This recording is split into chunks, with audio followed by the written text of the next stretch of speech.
वृंदावन कहाँ? जहां रतन सिंहासन पर ठाकुर जी विराज रहे हैं, तुलसी का मुकुट पहन के बैठे हैं। देखो बैठे हैं सामने, रतन सिंहासन पर बैठे हैं, सुंदर मुकुट धारण करके बैठे हैं। यहाँ जिन जिन द्वारों से आप प्रवेश कर रहे हो, उन द्वारों के नाम भी घेवर वन है, किसी का सेवा कुंज है, किसी का केली कुंज है, अन्य अन्य सब नाम ऐसे रखे गए हैं। तो ये निश्चित ही पूरा वृंदावन ही है, निधिवन।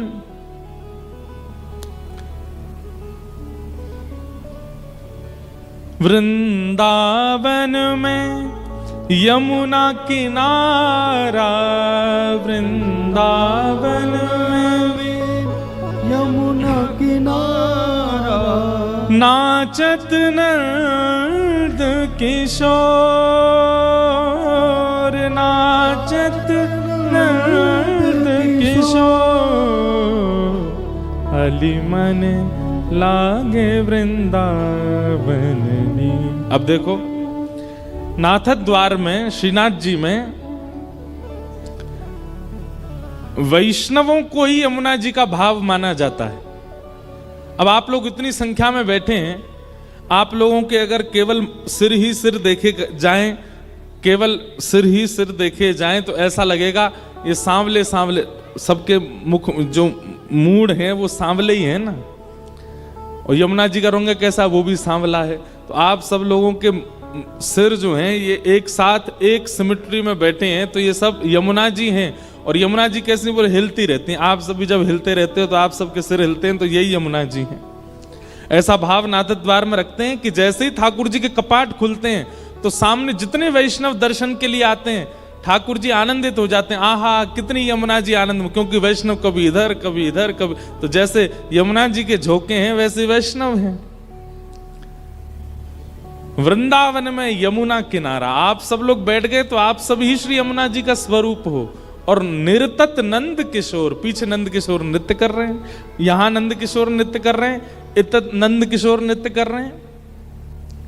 तो ये वृंदावन ही है। आली मने लागे वृंदावन। अच्छा, एक हमने बात कही कि वृंदावन में प्रवेश करने वाले की गणना चित्रकेतु करते हैं, पर नहीं। आप प्रयाग जाओगे कुंभ में तो आपकी गिनती चित्रकेतु करेंगे, आप बद्रीनाथ जाओगे तो आपकी गिनती चित्रकेतु करेंगे, आप द्वारिका जाओगे, रामेश्वरम जाओगे, अन्य अन्य कहीं भी तीर्थ धामों में जाओगे तो आपकी गिनती चित्रकेतु करेंगे। पर श्रीधाम वृंदावन में जब जाओगे तो आपकी गिनती ललिता विशाखा करते हैं। वहां तो श्री सखियां ही, अब ये सब बातें पता नहीं आप लोगों को समझ आएंगी कि नहीं, पर हमारा वृंदावन जो है वो सहचरी प्रधान है। ललिता और विशाखा वहां गणना करती हैं। और ऐसा भी नहीं, जैसे चेकिंग होती है ना कि भाई कौन अंदर आने योग्य है, तो पहले विशाखा जी परखती हैं, अगर अनुकूल लगता है तो भीतर प्रवेश मिलता है, फिर जैसे भीतर आता है तो उसकी गणना ललिता जी करती हैं। फिर वो रजिस्टर किशोरी जी के पास जाता है, देखती हैं आज कौन कौन आए वृंदावन। वृंदावन आपकी इच्छा से आप नहीं जा सकते। मैंने कितनी बार कथाओं में कहा, आप लोग रांची से आपका मन बन गया कि हमें वृंदावन जाना है, तो समझ जाओ ठाकुर जी बुला रहे हैं। आप रांची एयरपोर्ट से फ्लाइट में बैठ गए दिल्ली के लिए, तो समझ जाओ ठाकुर जी बुला रहे हैं। दिल्ली सेफली लैंड कर गए तो समझ जाओ ठाकुर जी बुला रहे हैं। दिल्ली एयरपोर्ट से टैक्सी में बैठ जाओ वृंदावन के लिए तो समझ जाओ ठाकुर जी बुला रहे हैं। लेकिन जैसे ही वृंदावन में प्रवेश कर जाओ तब समझना कि नहीं, ठाकुर जी नहीं, श्री जी बुला रही थी, तभी हम आ पाए। क्यों? अकेले ठाकुर जी बुलाएंगे ना तो हो सकता है रांची एयरपोर्ट पे ही फ्लाइट कैंसिल हो जाए, तो हो सकता है हवाई जहाज उड़ के वापस लौट आवे, तो हो सकता है दिल्ली में टैक्सी ना मिले, हो सकता है टैक्सी पंचर हो जाए, हो सकता है ड्राइवर को कुछ हो जाए।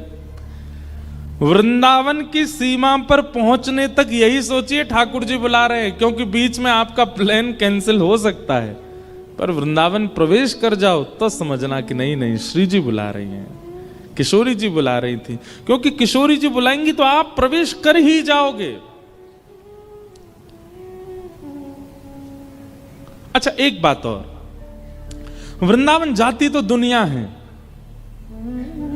पर जो वृंदावन में अपना मन, अपना भाव, अपनी बुद्धि, अपने सर्वांगीण भावों को छोड़ आवे, वो रांची आकर के भी विरह व्याकुल है, उसका मन नहीं लग रहा है अब किसी कार्य में, अब बस मन वृंदावन वृंदावन रट रहा है, तब समझो प्रिया प्रियतम ने बुलाया, दोनों ने बुलाया। तभी आपका शरीर चाहे जहां चला जाए पर आपका मन वृंदावन का स्मरण कर रहा है, वृंदावन को याद कर रहा है। वृंदावन साधारण नहीं है भैया। कनक कूट कोटिक लग तजिए, भजिए कुंवर कन्हैया, वृंदावन सांचो धन भैया। वृंदावन सामान्य नहीं है। वृंदावन प्राप्त हो जाना, वृंदावन में प्रवेश हो जाना, वृंदावन से रुचि हो जाना, सब भगवत कृपा है।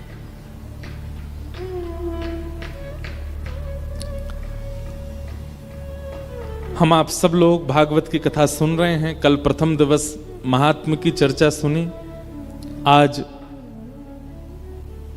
प्रथम स्कंद से हम लोग कथा का प्रारंभ कर रहे हैं।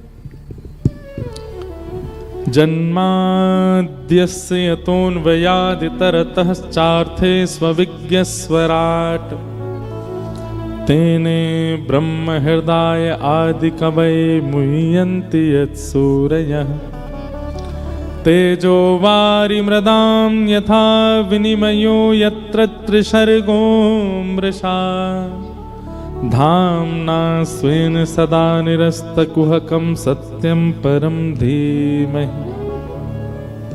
भागवत जी का पहला श्लोक, बहुत सावधानी से सब लोग सुनो। श्रीमद् भागवत में 18,000 श्लोक बताए जाते हैं। सबसे पहला श्लोक है, जिन भी माताओं के बालक खुले छूट गए हैं पूरे पंडाल में, उन माताओं से हमारी विनती है कि अपने बालकों को गोद में बिठा लें और हमें कथा कहने की अनुमति प्रदान करें। क्योंकि भैया कई बार तो हमारे महंगे महंगे माइक फेल हो जाते हैं। कभी कभी हमें लगता है बालकों की सी आवाज होती, हमारी बिना माइक के चिल्ला चिल्ला के बोलते।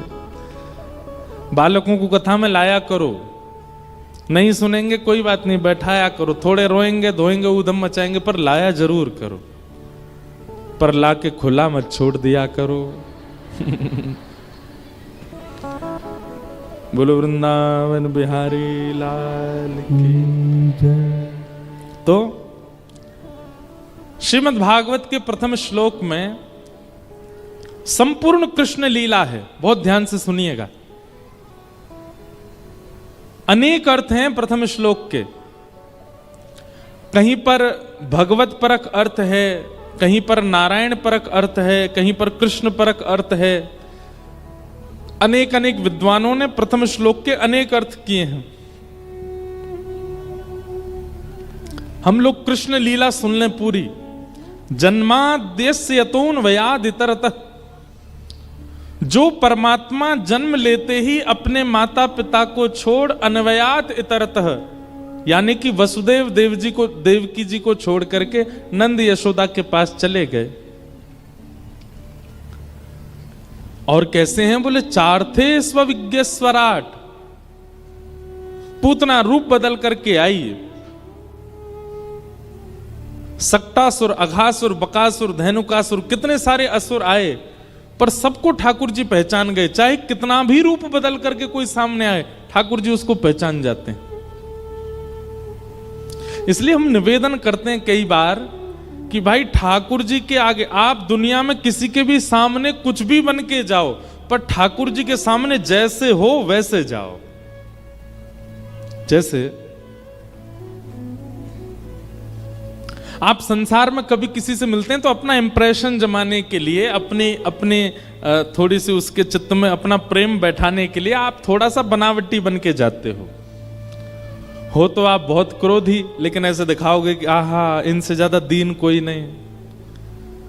हो तो आप बड़े लोभी, लेकिन आप ऐसा दिखाओगे कि महाराज समोसा सामने रखें और आप नहीं मैं तो खाता ही नहीं, छूता ही नहीं हूं, और मन में ऐसा हो रहा है कि ये नहीं होता तो सारे खा जाता। मेहमानों के यहां जब जाते हैं या मेहमान घर आते हैं, तब जो फॉर्मेलिटी होती है ना, वो देखने में बहुत आनंद आता है।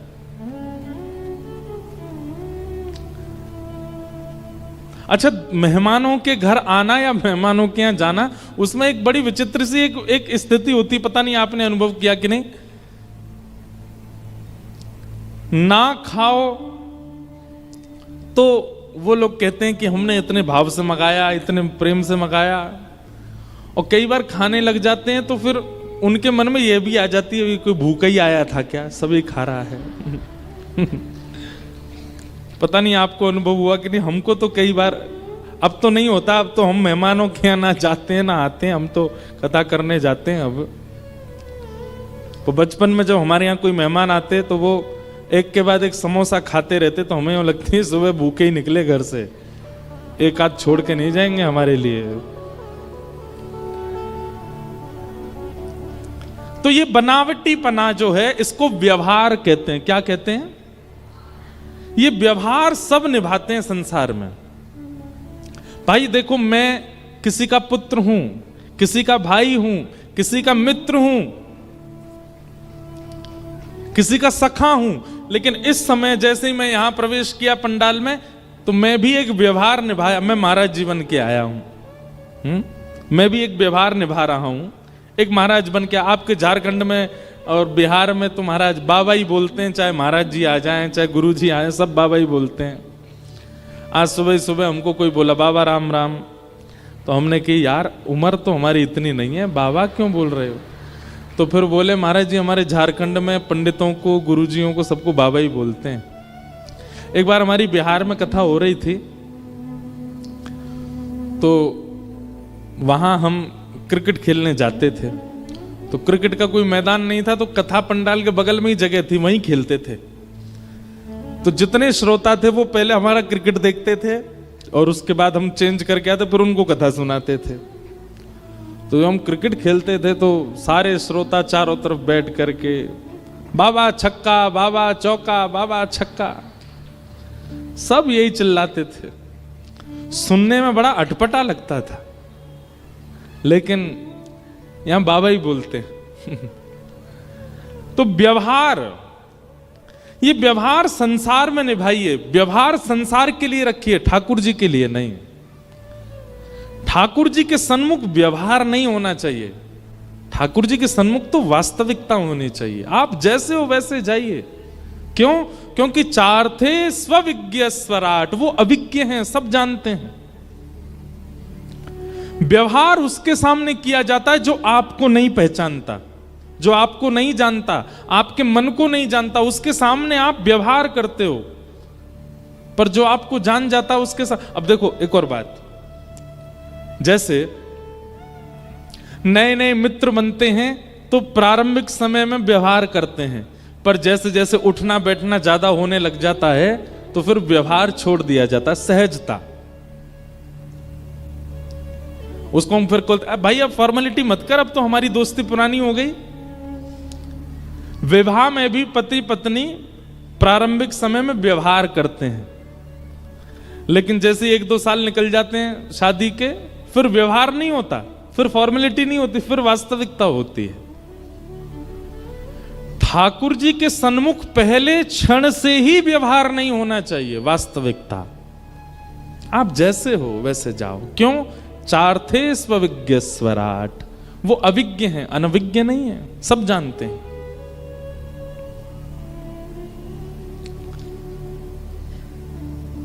तो ठाकुर जी कैसे, कितने भी राक्षस आए सबको पहचान गए। चाहे पूतना सुंदर बन करके आई, चाहे सक्टासुर रूप बदल करके आया, चाहे तृणावर्त रूप बदल करके आया, ठाकुर जी सबको पहचान गए। तो यहां इसी बात का प्रतिपादन किया जा रहा है कि ठाकुर जी सबको जानते हैं, इसलिए रूप मत बदलिए उनके आगे। और विशेष रूप से ठाकुर जी ने उनका वध किया जो रूप बदल करके आए। ठाकुर जी को व्यवहार प्रिय नहीं है, वास्तविकता।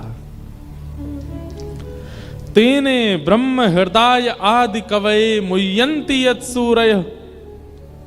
जिन्होंने ब्रह्मा आदि कवि को भी अपनी लीला से उसके मोह को, उसके भ्रम को दूर किया, गिरिराज धारण करके इंद्र को भी अपना आस्वादन करा दिया। तेजो वारी मृदाम यथा विनिमयो यत्र शर्गो मृषा। बहुत सावधानी से सुनिएगा। पृथ्वी, जल, अग्नि, वायु, आकाश, ये पंच तत्व हैं।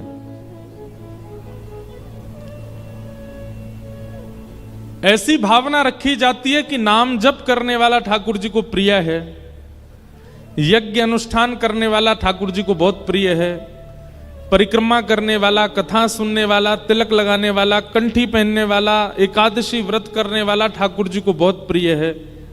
पर हमारी एक बात बहुत ध्यान से सुनिएगा, पर्यावरण मित्र यदि व्यक्ति है तो वो ठाकुर जी को अतिशय प्रिय है। समझ रहे हैं बात को? पर्यावरण मित्र वृक्षों से प्रेम करता है, वातावरण को शुद्ध रखने का प्रयास करता है, पृथ्वी को स्वच्छ रखता है, वायु की शुद्धता की चिंता करता है, नदियों की गंदगी की चिंता उसके चित्त में है। ऐसे व्यक्ति की चिंता ठाकुर जी को होती है फिर, क्योंकि स्वयं श्री कृष्ण भी पर्यावरण से बहुत प्रेम करते हैं। हमारे ठाकुर जी को महल बिहारी नहीं कहा जाता, क्या कहा जाता? कुंज बिहारी। क्या कहते हैं? कुंज बिहारी। ठाकुर जी महलों में नहीं रहते। हमारे वृंदावन के ठाकुर जी कहां रहते हैं? लता गुल्म वृक्षों में रहते हैं। कुंज बिहारी, वृक्षों से प्रेम। हमारे ठाकुर जी को गिरिवरधारी कहा जाता है, पर्वतों से प्रेम। हमारे ठाकुर जी को यमुना पुलिन बिहारी कहा जाता है, नदी से प्रेम। हमारे ठाकुर जी वृंदावन में माटी खाते हैं, पृथ्वी से प्रेम। पृथ्वी, अग्नि, जल, वायु, आकाश। भगवान ने 2 बार दावाग्नि पी है, भागवत में कथा आती है। ठाकुर जी 2 बार अग्नि पी गए वृंदावन की लीला में। अग्नि की पवित्रता का भी ध्यान रखते हैं। और तृणावर्त नाम का बवंडर रूपी एक राक्षस आया था, उसको मार करके ठाकुर जी वायु को पवित्र करते हैं, सबसे प्रेम करते हैं। पर्यावरण शुद्धिकरण का ही काम किया है श्री कृष्ण ने अवतार धारण करके।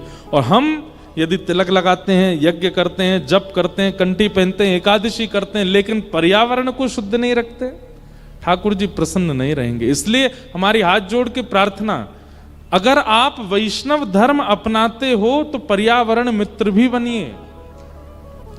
अगर आपके चित्त में पर्यावरण की चिंता नहीं है तो आपके द्वारा किए गए व्रत, नियम, धर्म, अनुष्ठान आदि आदि, इनसे ठाकुर जी प्रसन्न नहीं होंगे।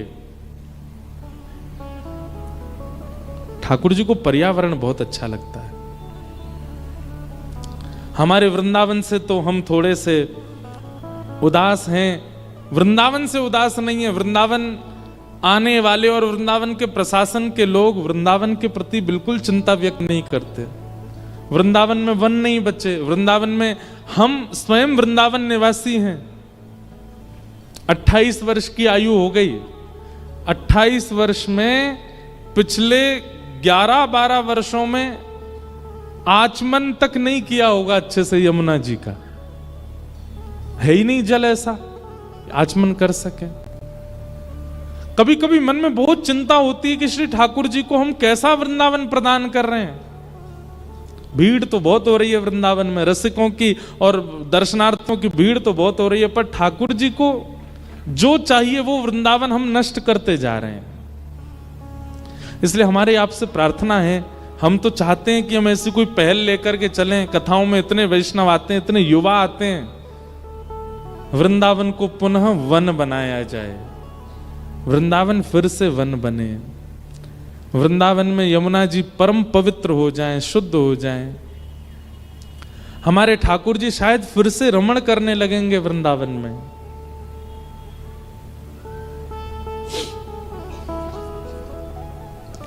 पर्यावरण से यदि आपकी प्रीति है तो आपकी एक माला यदि कम भी रह जाती है ना तो भी ठाकुर जी को आपसे प्रेम रहेगा। लेकिन आप 108 माला करते हैं लेकिन पर्यावरण के प्रति आप बिल्कुल सजग नहीं हैं तो ठाकुर जी को आपसे प्रीति नहीं हो सकती।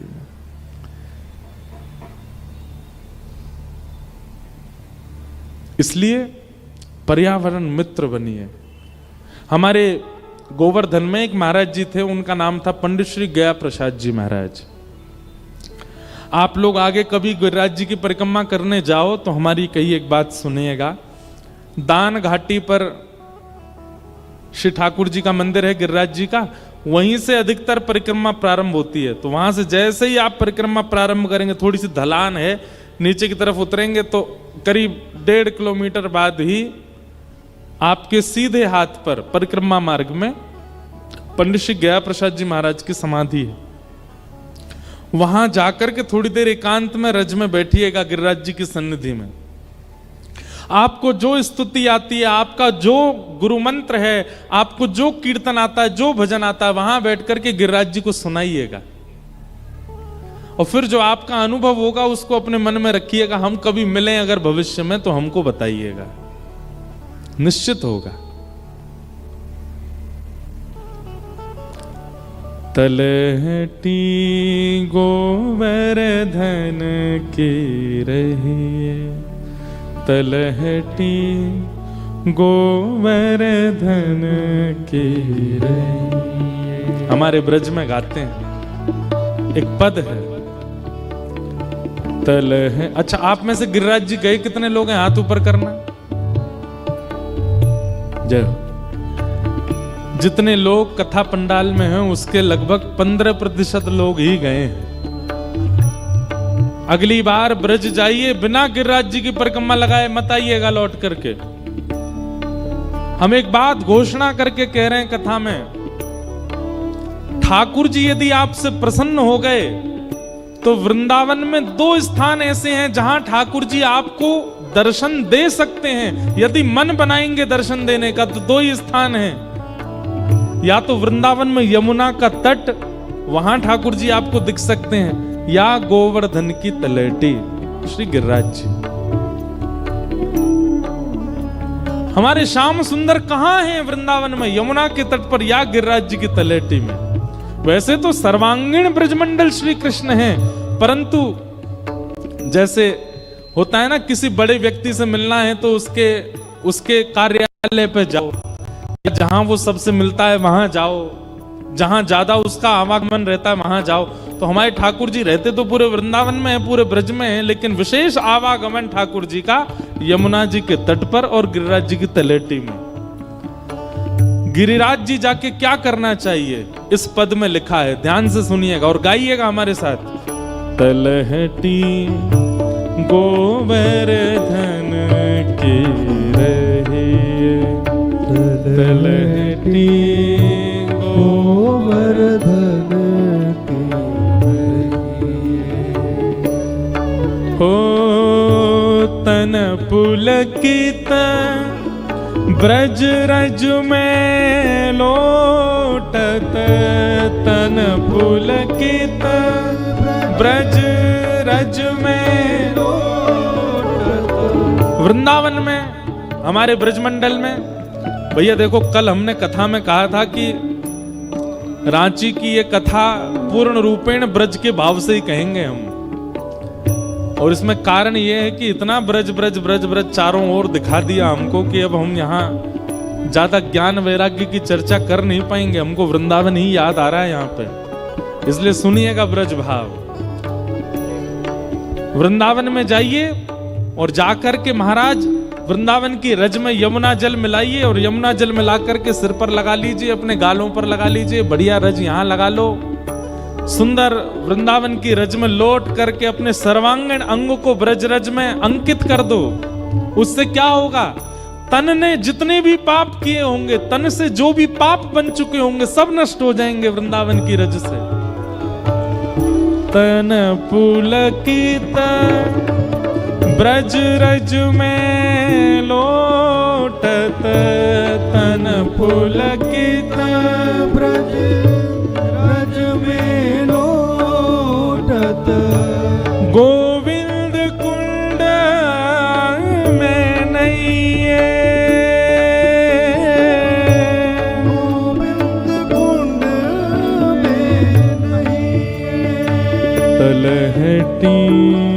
गोवर्धन के रही तलहटी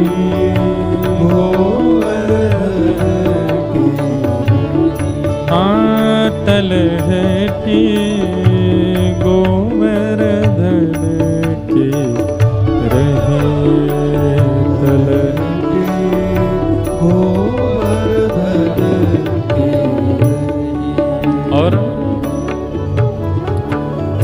नित प्रतिमदन गोपाल लाल के नित प्रतिमदन गोपाल लाल के चरण कमल चित लई है चरण कमल चित देखो जितनी देर आप वृंदावन में रहते हैं उतनी देर ठाकुर जी के त्रिभंग चरण, ये नीचे चरण है ना ऐसे त्रिभंग चरण, श्री राधा रमण जी के त्रिभंग चरण, राधा वल्लभ जी के त्रिभंग चरण, इन चरणों का चिंतन करते रहिए।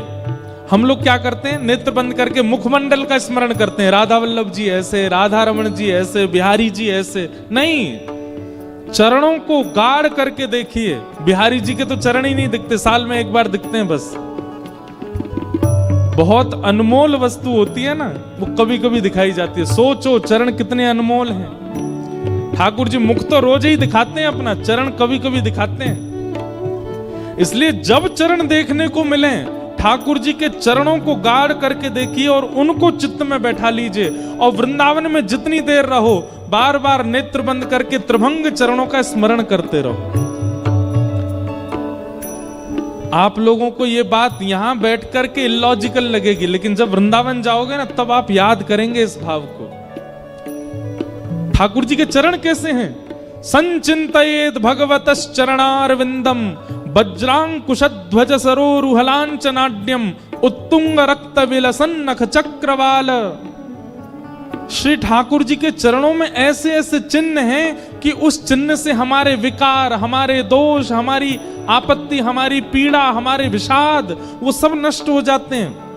कई लोग कहते हैं ना हमारा मन नहीं लगता, हमारा मन स्थिर नहीं रहता, मन भागता रहता है। ठाकुर जी के चरणों का रोज स्मरण किया करो। आप अपने मंदिर में, अपने मोबाइल फोन में या कहीं पर भी ठाकुर जी का चित्र लगाते हो ना, जूम करके केवल चरणों का चित्र रखो और वही देखते रहा करो। उसी से ही फर्क दिखने लग जाएगा, आपका मन स्थिर होने लग जाएगा। वृंदावन में जितनी देर रहो ठाकुर जी के बार बार नेत्र बंद करके चरणों के स्मरण करते रहो। नित प्रतिमदन गोपाल लाल के नित प्रतिमदन गोपाल लाल के चरण कमल चित लई है चरण कमल चित लई है रसिक प्रीतम हित चित की बातें रसिक प्रीतम हित चित की बातें रसिक प्रीतम हित चित की बातें प्रीतम हित चित की बातें श्री गिरधारी जी सो कहिए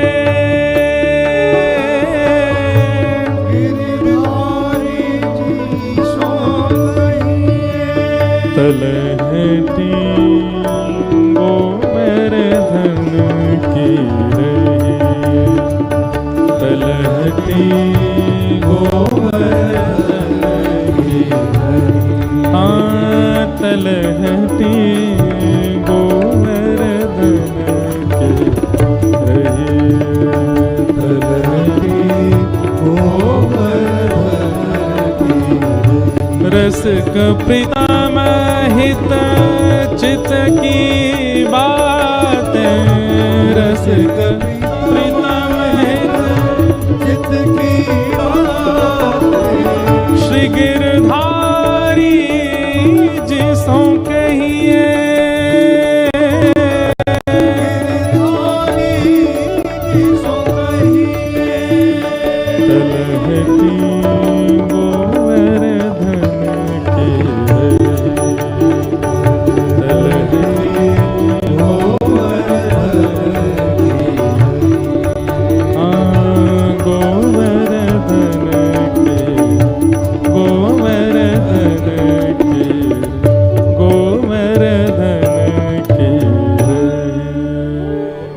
अंतिम बात, ये पॉइंट्स याद रखने हैं आपको।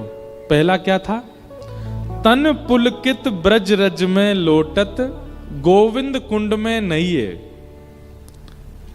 गोविंद कुंड में, सुरभि कुंड में, या फिर श्री यमुना जल में स्नान करो और ब्रज की रज अपने अंग से लगा लो। और जब तक वृंदावन में रहो ब्रज रज लगी रहनी चाहिए अंग से। और दूसरी बात क्या है? नित प्रति मदन गोपाल लाल के चरण कमल चित लई है। ठाकुर जी के श्री चरणों का स्मरण करते रहिए जितनी देर वृंदावन में रहिए। और तीसरी बात बहुत जरूरी, ध्यान से सुनिएगा, रसिक प्रीतम हित चित की बातें श्री गिरधारी जी सो कहिए। जब आप गिरिराज जी जाओ तो वहीं पंडित गया प्रसाद जी महाराज की समाधि है, बिल्कुल वन है, वहां ज्यादा कुछ नहीं, केवल बंदर होंगे और कोई नहीं होगा। वहां जाकर के किसी कुंज के नीचे चुपचाप बैठ जाना। गिरिराज जी पे मत चढ़ना ऊपर, नहीं तो कोई ब्रजवासी बहुत मारेगा। ऊपर मत चढ़ियो, वहीं कुंज में ही रहियो। वहां बैठ करके श्री गिरिराज जी की तरफ मुख करके आपको जो पद आता हो, जो कीर्तन आता हो, जो गुरुदेव के द्वारा प्रदत्त नाम जप हो, आपका गुरु मंत्र हो, उसका जाप करके गिरिराज जी को सुनाओ। और वह पूर्ण करने के बाद फिर अपने मन के भाव गिरिराज जी से कहो।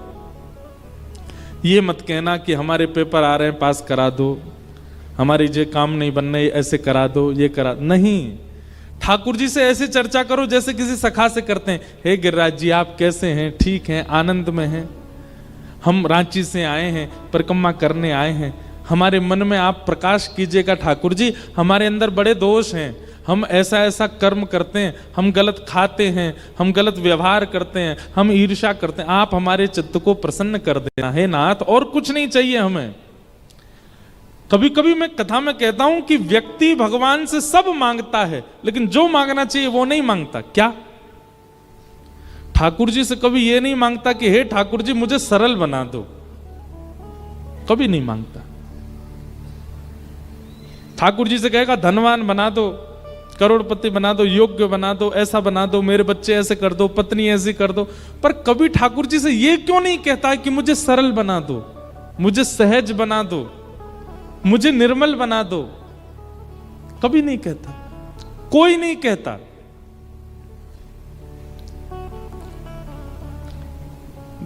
रसिक प्रीतम हित चित की बातें श्री गिरधारी जी सो कहिए, तलहटी गोवर्धन की रही है। गिरिराज जी से थोड़ी देर बैठ के वार्ता करना, और ये मान करके नहीं कि ये पाषाण हैं, ये मान करके साक्षात श्री कृष्ण हैं, वो बात करो। और चर्चा करने के बाद फिर गिरिराज जी की परिक्रमा करो। आपने जितनी चर्चा गिरिराज जी से करी है ना, सबके प्रति उत्तर पूरी परिक्रमा में आपको मिलते रहेंगे। ऐसा लगेगा गिरिराज जी कुछ कह रहे हैं कान में, गिरिराज जी कुछ बात कर रहे हैं। ये सब बहुत अंतरंग रसिकों की बातें हैं। हम पता नहीं क्यों आपके बीच कह रहे हैं, पर कह रहे हैं। कोई रसिक ही बैठा है यहाँ पे, इसलिए निकल रही हैं बातें। ये सब ब्रज जावे वारे और ब्रज में रहवे वारे इनके काजे सूत्र हैं। तो ये चर्चा हमने क्यों की? पर्यावरण से प्रीति जिसकी है, ठाकुर जी को प्रीति उससे है। आपका नाम जब, आपका तिलक, आपकी एकादशी, आपकी तुलसी, निष्ठा, इन सब निष्ठाओं में बढ़ोतरी होने लग जाएगी अगर आप पर्यावरण से प्रीति करने लग गए तो। लेकिन केवल नाम जप और तिलक आदि के भाव में ही है, पर्यावरण के प्रति आपका कोई सजगता का भाव नहीं है, तो आपकी भक्ति में कहीं ना कहीं कटौती होती रहेगी। तो पंडित श्री गया प्रसाद जी महाराज के लिए मैं चर्चा ये कर रहा था, आपकी सेवा क्या थी? आप गिरिराज जी में रहते थे और आपकी एक ही सेवा थी, क्या? पूरी गिरिराज जी की परिक्रमा आप करते थे। और कैसे करते थे? सोहनी करते हुए। सोहनी किसको कहते हैं? हमारे ब्रज में सोहनी कहते हैं आपके यहां झाड़ू लगाने को। झाड़ू लगाना समझते हैं?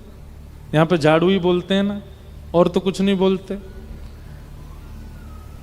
पूरे गोवर्धन में परिक्रमा करते और झाड़ू लगाते भाई, सोहनी करते भाई। और सोहनी भी देखिए, झाड़ू लगाने वाले जो हैं वो जोर जोर से झाड़ू लगाते हैं, पर श्री पंडित गया प्रसाद जी महाराज इतने धीमे धीमे सोहनी करते थे कि ब्रज रज भी रानी हैं, इनको चोट ना लगे, इनको पीड़ा ना हो, इतने धीमे धीमे सोहनी करते थे। किसी ने कही बाबा तुम सोहनी काहे को करो? तो बोले अरे तू जाने ना है, नंद को लाला आवेगो, आकर के यहाँ विचरण करेगो, और कहीं वाके पामन में कांटे लग गए तो, वाके पामन में कछु गंदगी लग गई तो, या हमारे में सोहनी कर रहा हूं पूरे ब्रजरज की। और उनका नियम था कि जब सोहनी करते करते झाड़ू छोटी सी हो जाती थी तो फिर ब्रज रज में गड्ढा करके और उसमें पुष्प पधरा के फिर सोहनी को उसमें विराजमान करके ऊपर से मिट्टी ढकते और फिर महाराज भंडारा करते। और भंडारा करके कहते, बोले भैया बड़ भागनी है ये सोहनी, अपने जन्म से लेके अंत तक ब्रज रज में ही रही, कहीं और गई नहीं। कितनी बड़ भागनी।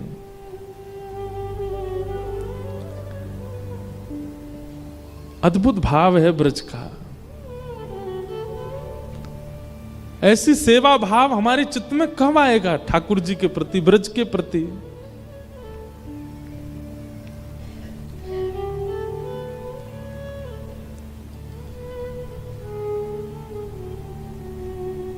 तेने तेजो वारी मृदाम यथा विनिमयो, पृथ्वी जल अग्नि वायु आकाश सबके लिए पवित्रता का भाव रखो। ये ठाकुर जी स्वयं ऐसा भाव रखते हैं। तेजो वारी मृदाम यथा विनिमयो यत्रत्र शर्गोम मृषा। 3 स्थानों पर ठाकुर जी ने लीला की, ब्रजधाम, हस्तिनापुर और द्वारिका।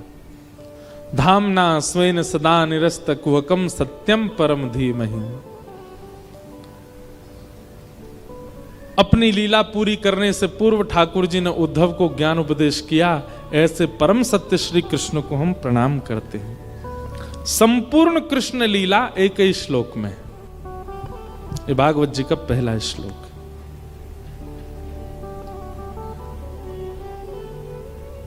ठाकुर जी के यदि प्रिय बनना चाहते हो ना भैया, तो पर्यावरण के प्रति सजग हो जाइए। किसी वैष्णव की आज्ञा से आप तिलक धारण करने लग गए, वैष्णव की आज्ञा से आप नाम जप करने लग गए, वैष्णव की आज्ञा से आप रज धारण करने लग गए, वैष्णव की आज्ञा से आप राधा राधा राधा नाम उच्चारण करने लग गए, उसी वैष्णव की आज्ञा है पर्यावरण के प्रति थोड़े पवित्रता का ध्यान दो। ठाकुर जी उससे प्रसन्न होते हैं। पर्यावरण के प्रति सजगता और गौ सेवा के प्रति सजगता। हम एक बात और कहते हैं कथा में, अगर किसी व्यक्ति को गौ सेवा से घृणा होती है ना, या गोबर से, गौमूत्र से, गैया से थोड़ा भय लगता है, तो ये समझ जाओ जाकू गैया ते डर लगे ना, ठाकुर जी को वाते डर लगे। जो गैया के मारे डर जाए ना, ओ गैया आ गई भागो। ऐसे ही वो व्यक्ति जब ठाकुर जी के पास जाता होगा तो ठाकुर जी को ओ भैया डर लग रहा भागो, ये मेरी गैया ते डर है, मुंह यहाँ ते डर लगे। और जिस प्रकार गौ गोबर से जिनको दुर्गंध का अनुभव होता है, गौमूत्र से दुर्गंध का अनुभव होता है, ठाकुर जी को उनसे दुर्गंध का अनुभव होता है। इसलिए गौ सेवा और पर्यावरण सेवा, ये 2 सेवा चित्त में लेकर के आइए, तभी ठाकुर जी आपसे प्रेम करेंगे।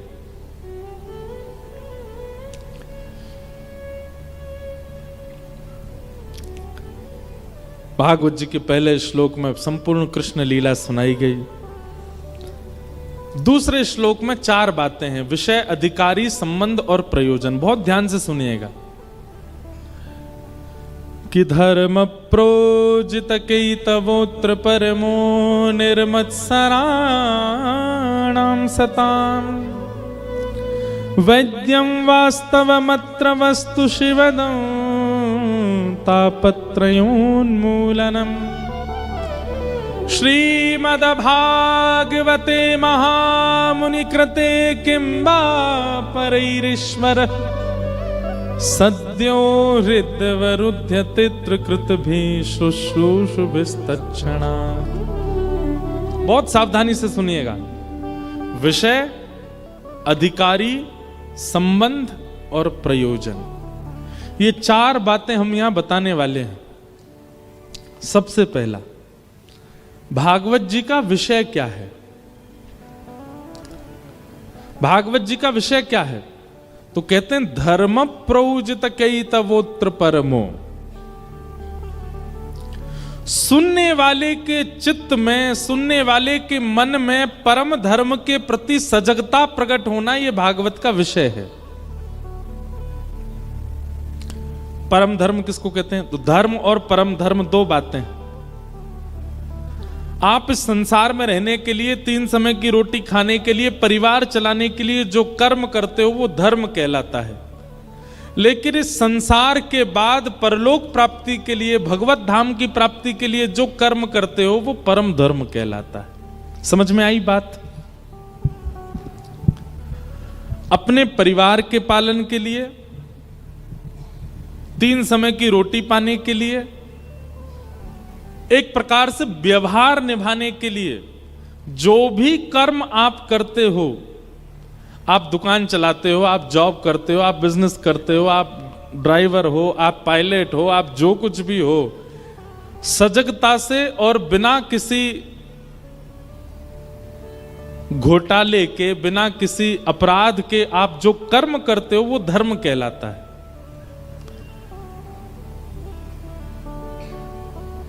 लेकिन देह के भीतर जो आत्मा विराजमान है उसके कल्याण के लिए जो कर्म किया जाता है वो परम धर्म कहलाता है।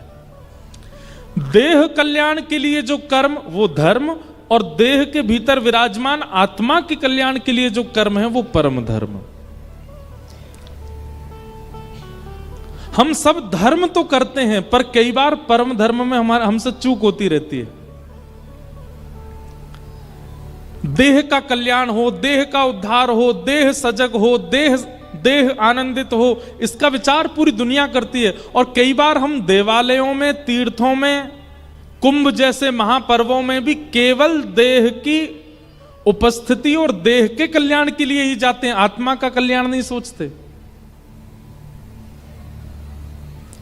कई लोग रील बना रहे हैं, वीडियोस बनाते हैं, तो वो ऐसा कहते हैं कि हम प्रयाग में नहा लिए, मतलब हम क्या क्या करने आए थे? बोले पाप धोने आए थे, अपने पाप धोने आए थे।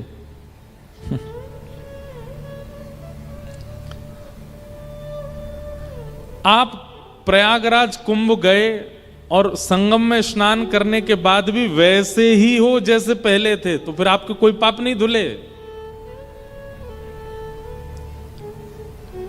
भाई हॉस्पिटल गए हो, बीमार थे इसलिए गए हो, लेकिन जब डिस्चार्ज होके आओगे तो पहले से स्वस्थ होने चाहिए ना। अगर आप डिस्चार्ज हॉस्पिटल से होकर के आए और जैसे पहले थे वैसे ही हो, अभी भी खांसी गई नहीं, अभी भी नींद नहीं आ रही, अभी भी मन खराब हो रहा है, अभी भी बुखार आ रहा है, तो फिर आपका हॉस्पिटल जाना बेकार था। आप प्रयागराज कुंभ गए, आप तीर्थराज गए, आप संगम स्नान करके आए, लेकिन जैसे रांची से गए थे नहा धो के लौट गया वैसे ही हो, कोई परिवर्तन नहीं है, तो आपका जाना व्यर्थ था।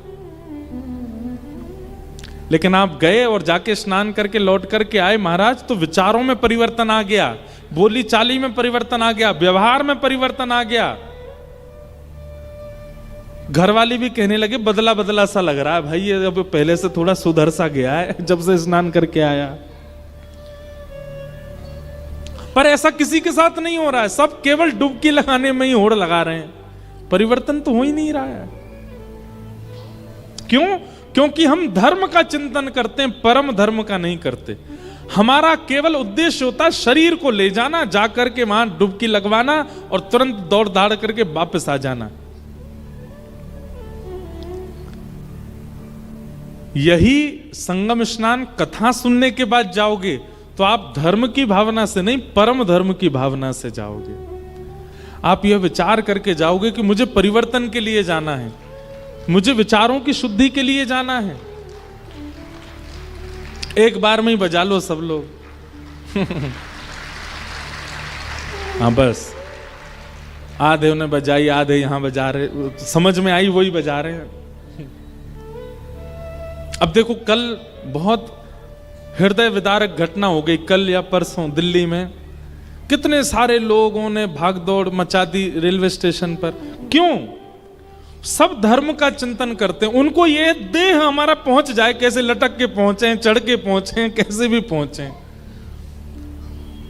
परम धर्म का भाव होगा ना तो आप शांत रहोगे, आपके अंदर मचलन नहीं होगा, आप चंचल हृदय के नहीं होगे, आप शांत स्वभाव के हो जाओगे। अगर प्रयाग जाने को मिल गया तो अच्छा, नहीं जाने को मिला तो महाराज रांची में बैठे बैठे चिंतन कर लोगे, आहा कितना सुंदर संगम है, देखो यहां से यमुना जी आ रही हैं, सामने से गंगा जी आ रही हैं, ओ भैया नाव वाले भैया लो 10 रुपया लो, हमको बीच में ले चलो। रांची में ही बैठे हो लेकिन सोच रहे हो, नाव वाले भैया बीच में ले जा रहे हैं, क्या सुंदर ठंडी हवा चल रही, अरे लाइफ जैकेट पहन रखी है हमने, डूब नहीं जाए। सोच ही रहे हो, गए नहीं हो। नाव वाले भैया बोले भैया संगम आ गया, उतर जाओ।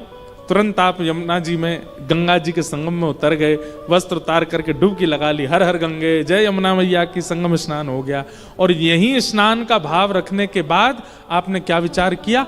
अब मैं अपने क्रोध पर वश करूंगा, अब मैं अपने काम पर वश करूंगा, अब मैं अपने लोभ पर वश करूंगा, अपनी विचारधाराओं को शुद्ध करूंगा। पत्नी से लड़ता हूं, अब नहीं लड़ूंगा, बच्चों को बेवजह डांट देता हूं, अब नहीं डांटूंगा, लोगों से क्रोध भरी वार्ता करता हूं, अब नहीं करूंगा। मैंने संगम स्नान किया, कुंभ स्नान किया, ये परिवर्तन मेरे चित्त में आना चाहिए। ये भावना परम धर्म कहलाती है।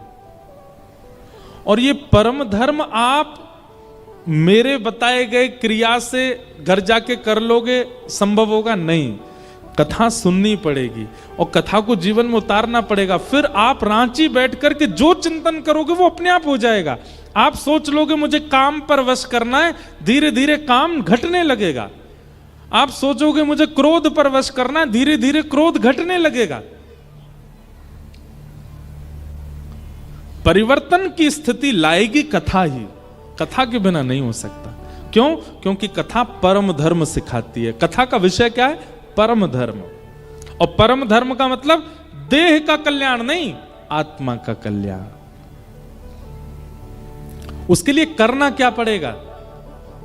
गुरु के वचन अटल कर मानो, साधु समागम कीजे। भैया,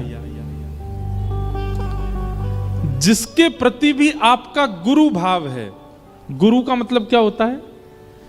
जिसकी आज्ञा मानने में आपको दूसरी बार सोचना नहीं पड़ता, उसकी कही गई बात आपके लिए पत्थर की लकीर है। ऐसा एक गुरु सबके जीवन में होना चाहिए। बहुत ध्यान से सुनिएगा। लोग बाग पूछते महाराज जी गुरु होना चाहिए जीवन में? होना चाहिए, पर जिनसे दीक्षा ले ली उनकी बात नहीं मानते तो ऐसे गुरु का कोई अभिप्राय नहीं। गुरु कैसा होना चाहिए? जिनके मुख से निकली हुई बात पर आपको दूसरी बार चिंतन नहीं करना पड़ता। एक बार कह दिया, आपके लिए पत्थर की लकीर, आप करने लग जाते उस कार्य को। ऐसा गुरु सबके जीवन में होना चाहिए, चाहे वो मां के रूप में हो, चाहे वो पिता के रूप में हो, चाहे वो पत्नी के रूप में हो, चाहे वो पति के रूप में हो। लेकिन हां सुनिए एक बात, हमको सब चीज सिक्योर करके बोलनी पड़ती है, क्योंकि लोग कुछ भी सोच लेते हैं। पत्नी की आज्ञा सुधारने वाली होनी चाहिए तो ही वो गुरु है। वो बिगाड़ने वाली आज्ञा करती है तो गुरु नहीं है। पति की आज्ञा सुधारने वाली है तो ही वो गुरु है, नहीं तो वो गुरु नहीं है।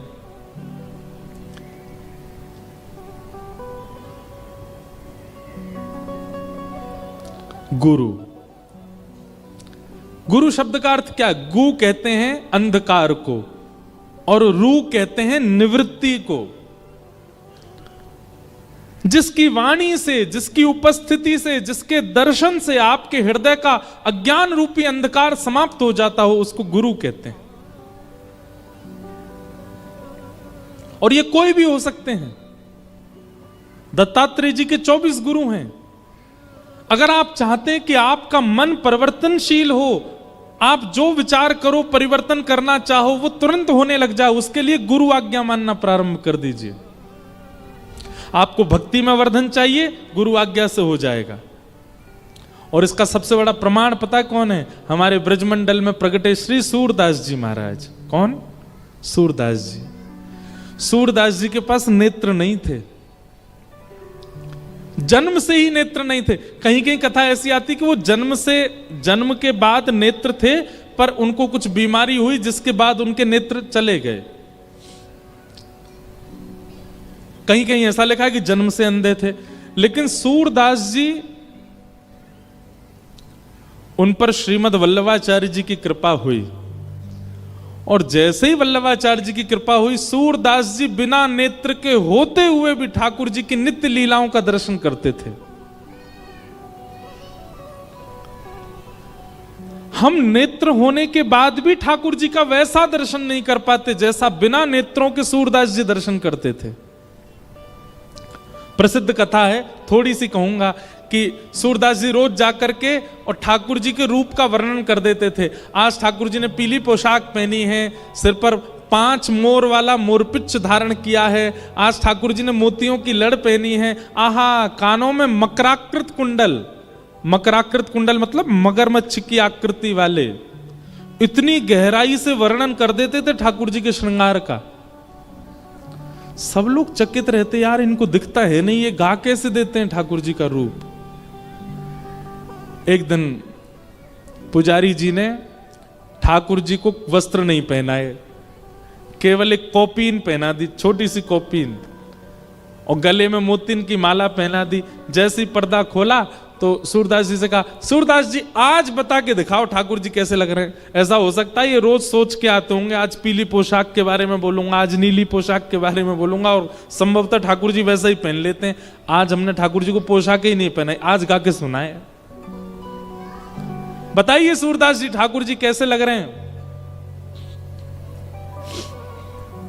सूरदास जी पहले तो हंसे और दूर से बलैया लेने लगे, आज तो बहुत ही प्यारे लग रहे हैं, बहुत सुंदर लग रहे हैं ठाकुर जी। बोले बताओ, गा के बताओ कैसे लग रहे हैं। सूरदास जी गाने लगे, आज हरि देखे नंगम नंगा, आज हरि देखे नंगम नंगा, मोतिन माल गले उर साजे, छवि के उठत तरंगा। जैसे ही सूरदास जी ने पद गाया, सब दर्शनार्थियों के नेत्र सजल हो गए। सूरदास, आज तुम्हें बताना ही पड़ेगा, तुम्हारे पास नेत्र नहीं है, तुम्हें कैसे दिख जाते हैं ठाकुर जी। तब सूरदास जी कहते हैं, मैं बताऊंगा लेकिन मानना पड़ेगा। बोले बताओ। तब सूरदास जी कहते हैं, गुरु की आज्ञा पर दृढ़ विश्वास, गुरु के वचनों पर पूर्ण भरोसा, उस भरोसे ने मुझको बिना नेत्र होते हुए भी ऐसे नेत्र प्रदान किए हैं कि मैं ठाकुर जी की लीला का दर्शन कर लेता हूं।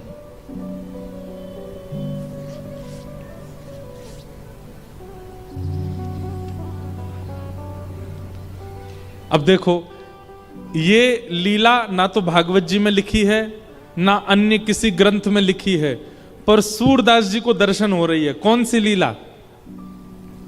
बहुत सुंदर लीला है, सुनाऊं?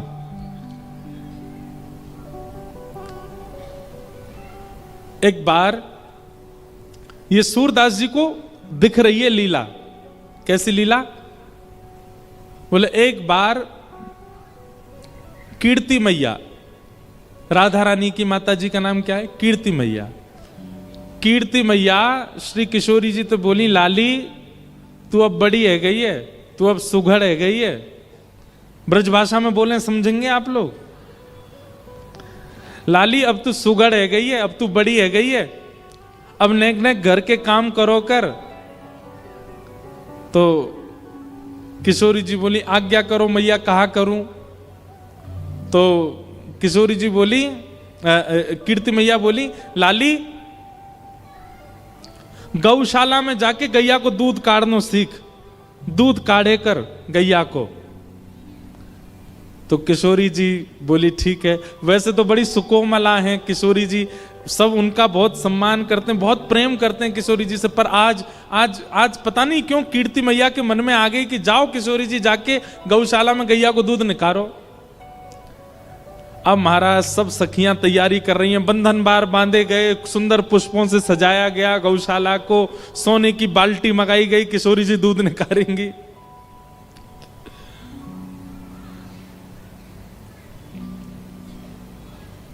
कहीं ना कहीं से ये खबर ठाकुर जी के कान में पहुंच गई।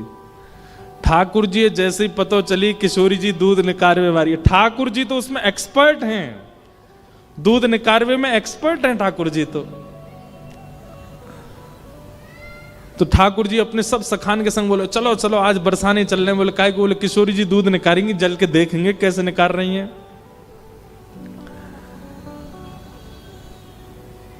ठाकुर जी के काल में दूध निकालना, दही जमाना, मक्खन निकालना, ये बहुत बड़े बड़े काम होते थे। अगर ये कोई करना जानता है तो उसकी बड़ी प्रशंसा होती थी पूरे नगर में, गांव में। ओ भैया यहाँ पे दूध काढ़वा आवे। जैसे आजकल के बच्चों को विवाह होता है तो पूछते हैं ना आपका बेटा क्या करता है? बोले इंजीनियर है, बेंगलोर में जॉब करता है। तो सब लोग ओ भाई बेटी ब्याहने लायक लड़का है। ऐसे ही ठाकुर जी के काल में पूछते थे आपका लड़का क्या करता? बोले गैया चराने जाता भांडीरवन। बोलो ओहो वाह वाह वाह, फिर तो छोरी ब्यावे लायक है। कितनी गैया चरावे? तो कितनी गैया चरा लेता है अकेला लाला, उस पे बेटी ब्याहते थे। हमारे ठाकुर जी 9 लाख गैया चराते। कितने? 9 लाख। ठाकुर जी से बड़ो एक्सपर्ट नहीं दूध निकारवे में, दही जमावे में, गैया को दूध, गैया को हांकवे में। तो किशोरी जी वैसे ही घबरा रही हैं, पहली बार दूध निकाल रही हैं, और जैसे ही थन पकड़े किशोरी जी के कोमल कोमल हस्त कमलों का स्पर्श पाते ही गैया मचल गई। और गैया जैसी मचली सो किशोरी जी घबरा गई। सब सखीन ने गैया को संभालो, किशोरी जी आप दूध निकालो। अब ये सूरदास जी का दर्शन है जिनके पास नेत्र नहीं है। गुरु कृपा से उनको कलयुग में बैठे बैठे द्वापर युग का दर्शन होता था। जैसे ही किशोरी जी ने नेक थन पकड़े और धीमे धीमे दूध निकालने लगी, इतने में ही श्याम सुंदर आ गए। अब श्याम सुंदर के आते ही तो किशोरी जी और घबरा गए, अब कैसे निकालूं? अब हाथ तो गैया के थनन को पकड़ रहे हैं पर नेत्र श्याम सुंदर को देख रहे हैं। ठाकुर जी दूर खड़े खड़े अपने नैन मटका रहे हैं। किशोरी जी और घबरा गए।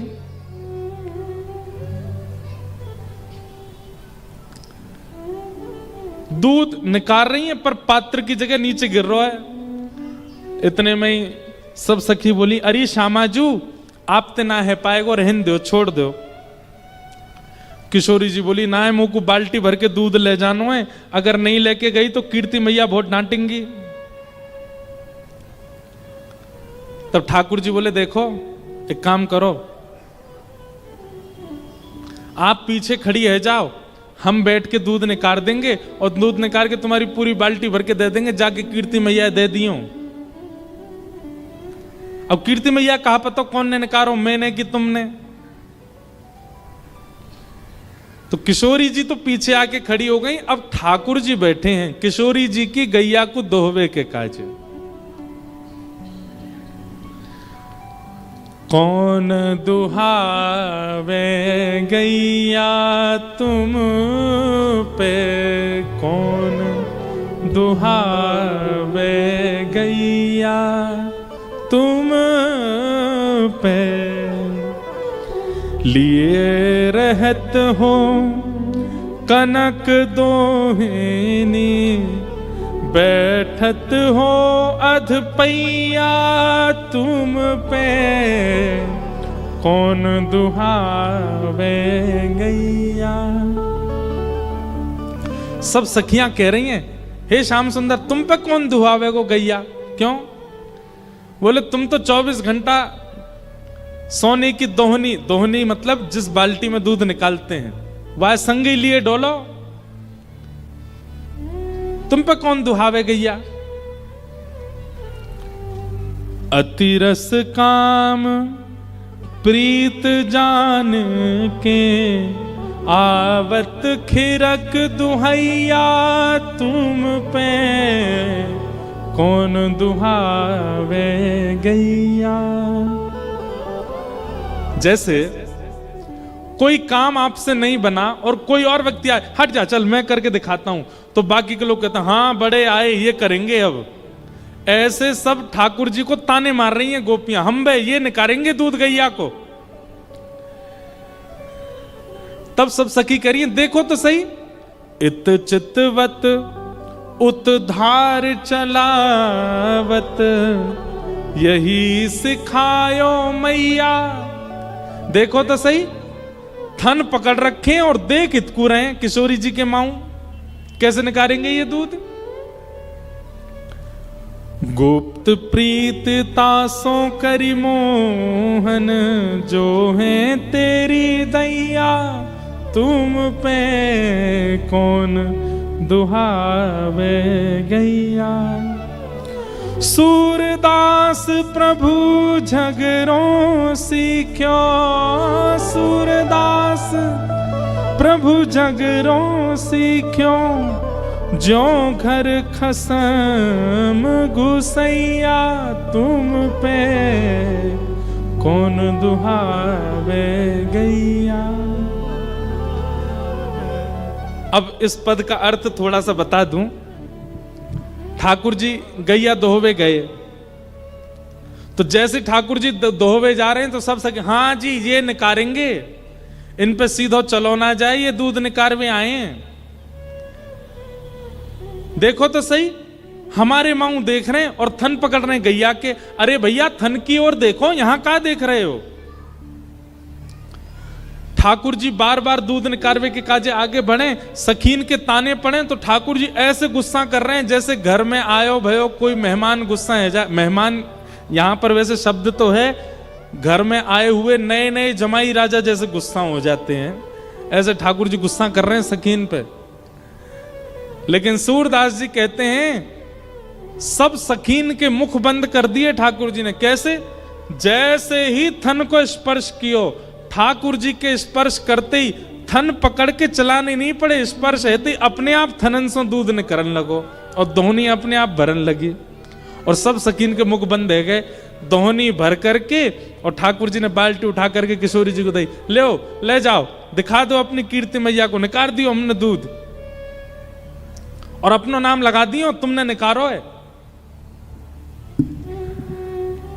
सब सखीन के मुख बंद है गए। मधुमंगल श्रीदामा सब ठाकुर जी की जय जयकार करने लगे, वारे लाला हमारे लाला की जय हो, दूध दोहा गोपाल की जय हो।